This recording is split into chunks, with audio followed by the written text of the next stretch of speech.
Oh, the bow and arrow. It was only a matter of time before it found its way into Link's inventory. I think the bow has been one of the most frequent items the Link has acquired. I mean, it was there in the original Legend of Zelda. It wasn't in the Adventure of Link, but granted, just that game didn't have many items in general. Or the way the items were implemented were quite different. It was more based on magic and spells. But then it was in Link to the Past, Link's Awakening, Ocarina of Time, Majora's Mask, and pretty much almost every subsequent Zelda game. It wasn't in all of them. In fact, it wasn't in the Oracle of Ages or the Oracle of Seasons. Although we got other varieties of it in the form of the Siege Shooter and the Slingshot and such.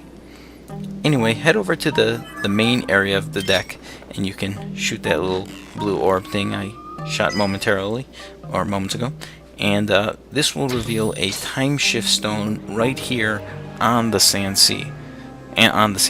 Sorry. When you hit it, it'll send the entire ship into the past, and now the areas it's come to life. There's enemy bokoblins all over the place, and basically the entire dungeon basically has two worlds of sorts, the past and the present. It's very reminiscent to it's like a mini version of, well, like just in Zelda in general, like the Dark World, there was the alternate universes of sorts. But this actually has been done in dungeons as well. Back in Oracle of Ages, there was actually Mermaid's Cave, and you went there in the past and the present. That was a little different since the landscape actually changed in Oracle of Ages, but that's not really the case here. Since we're sort of on a ship, and we're not all of a sudden going to have brand new rooms because it's the present, but just as you've seen in the Lanayru mining facility, there's certain things you can do in the past that you can't do in the present, and basically from this point on, there's going to be all sorts of puzzles, and we're going to be constantly changing back between the past and the present. So we want to climb our way and make our way all the way up to the Time Shift Stone once again. Or not once again, but that's our goal. And along the path you're going to find a number of bokoblin archers. You can actually just take them down one by one right from this ledge right here. They're on both sides. Some of them will be shooting arrows at you. In some cases you're sort of out of range, so you don't have to really worry about him. And if a bokoblin archer tries to shoot an arrow at you, but if he's off, if he doesn't quite reach you, you could actually pick up the arrow that he drops. There's also some archers down below too, so you can shoot and knock them down as well. Anyway, we want to use the pulleys that are over here. These are just like the ones that we found in some of the stops on our way to the Sandship. Some of them are in the distance, so you have to hit the blue targets. It'll cause the pulley to come towards you, and then you can just grab onto the bar and ride it upwards. Exactly how it moves up the rail is kind of beyond me. I mean, there's really no mechanism that attaches to it. It's kind of strange. Anyway, this is a video game. Logic is irrelevant. You want to make your way all the way to the top. There is a bokoblin who's just chilling up there. That's the same one that we saw moments ago, who stuck his sword into that little turn switch thingy majiggy. But we want to make our way all the way up. And then this part is just like the power generators earlier on in the Lanayru Desert. So just stick your sword in there, turn the dial to the right, and this will cause that little gate around the Time Shift Stone to open up. In general now, pretty much from almost anywhere in the ship that we can see outside or see the center part of the deck, we're going to be able to hit this time shift stone and change the basically change between past and present. And this is going to be a constant like puzzle of sorts, or a constant theme, I should say, in this dungeon, changing past and present. Anyway, there's another blue target all the way at the other end here, and it's the east end of the ship. You want to hit the target and then ride this pulley to get over to the east end. You're on this like higher deck area now. Just jump on down, and actually, if you use your the claw shot to grab onto the target on the pole on the other side, from here you can just drop all the way down, or you can just you can use the targets that are down here as well to get down. But you can drop all the way down and go ahead and open the treasure chest here to get a piece of heart. You know, one thing about the pieces of heart in general in Skyward Sword, up until Twilight Princess, I believe, it was unusual for there to be pieces of heart found within dungeons. Then Twilight Princess, that was the first game that included this, I believe, and they sort of went, you know, overboard a little bit. I mean, there was 45 pieces of heart in that game, just, you know, to begin with. But there was 2 in just about every single dungeon. And I was pretty consistent with the 2. In Skyward Sword, that's not the case at all. There's like one of them in the Skyview Temple, but in general, they're not in all the dungeons. There isn't one in the Earth Temple, and there isn't one in the... I don't think there was one in the Linear Mining Facility. And then here's one in the Sandship, and so it's sort of like a mixture. They kept it a little more unpredictable, I guess. Like, I remember in Twilight Princess, it was like, I think I've gotten everything in the dungeon, but wait, I only got one of the pieces of heart. That must mean there's another one somewhere. So, it's kind of a, you know, you sort of picked up on it if you were trying to get like 100% completion. Anyway, just off to the side, there's like a little, almost like a safety boat raft type thing. And if you hit it here, it'll actually send the raft down below to a, like, there's like a window over there. You want to hit it right now. You don't have to. It just makes things a little easier. This is one of those shortcuts I was sort of mentioning. And like the first time through, I didn't really use that raft often. In fact, I only used it, I believe, once or twice, like the requirements in order to beat it.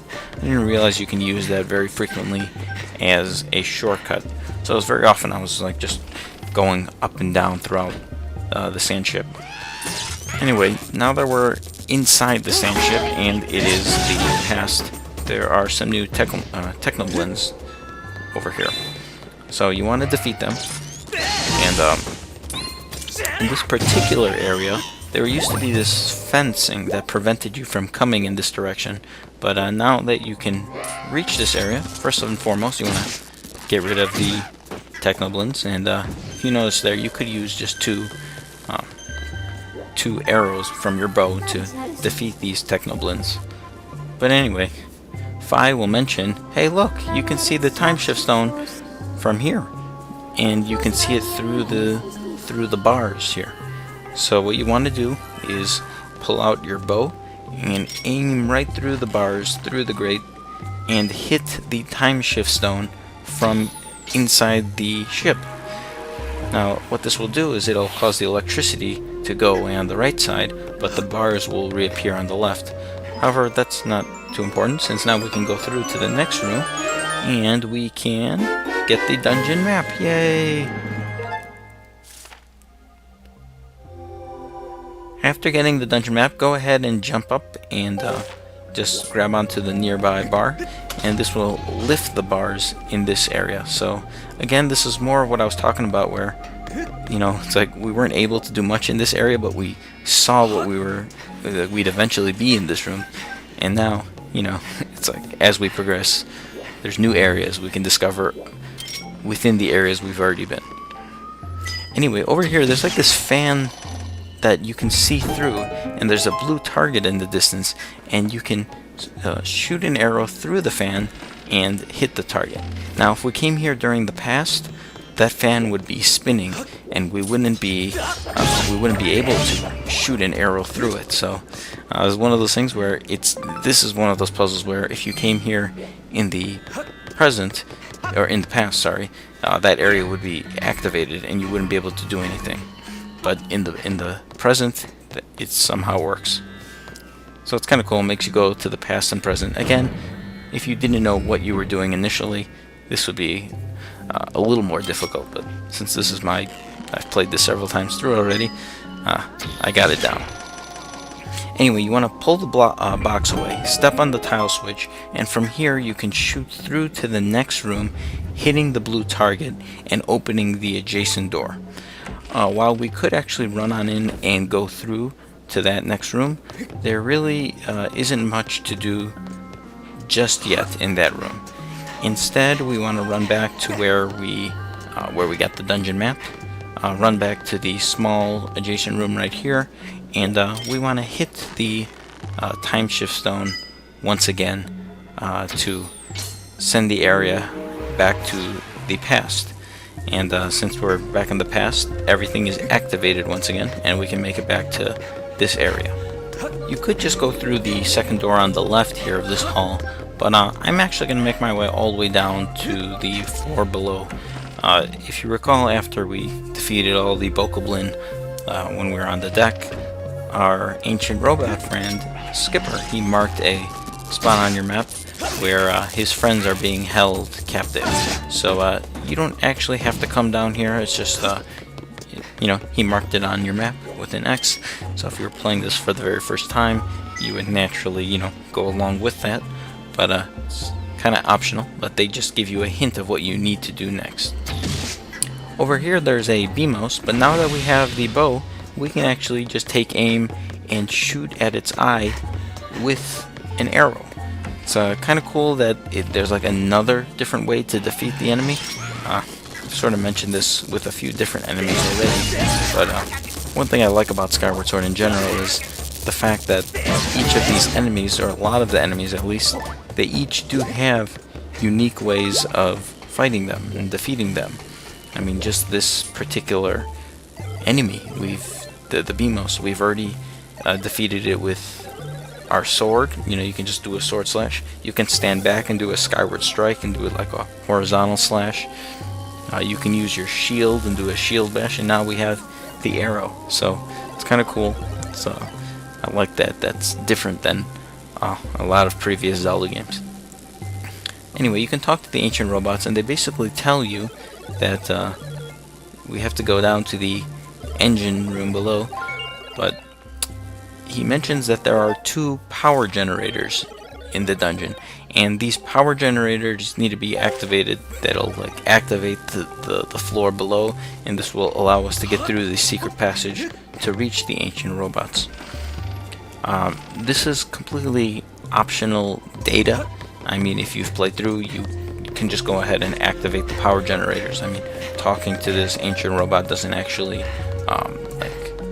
it doesn't cause, there's no cause, there's nothing happens because you talk to them. It's a hint throughout the dungeon.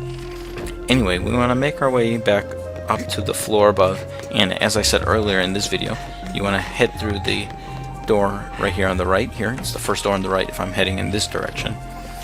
And this door is open here in the past, but in the present it was closed. We weren't able to reach it. Right away, just defeat the 2 Technoblins here, and there is a tile switch along with a box.